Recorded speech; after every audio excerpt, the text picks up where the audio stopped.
আমি যখন কোনো জিনিস কিনি তখন তুমি বলে এটা কত কিনলা, ওটা আমাকে দেখালে না, আর নিজে কি করে জুতো কিনে লুকিয়ে রাখলা। আরে না না, ওই যে জুতো হারিয়ে যায় আমি কি করবো? আমি তো জানি হারিয়ে গেলে আমাকে বকা দেবো, সেটা তুমি লুকিয়ে গে, তাই তো?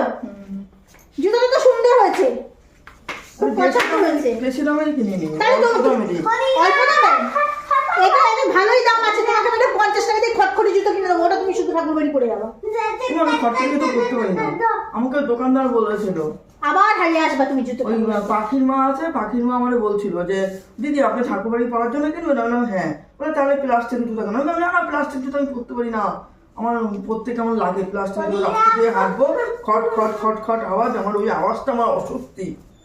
জুতোটা বেশ ভালো লাগছে দেখতে, এই জন্য আমি এই জুতোটা কিনেছি। একটু দেখে শুনে ঠাকুর বাড়ি পরে যাওয়া, হারিও না। আর না, আমি এখন জুতো নিয়ে ঠাকুর বাড়িতে লুকিয়ে রাখি, আমার জুতো হারাবে না। তাই করো, জুতোটা তো ভালোই লাগছে, আর আমি লোকে দেখলে তো ঠাকুর বাড়িতে লোকে চুরি করে নিয়ে আসে। নতুন দেখলেই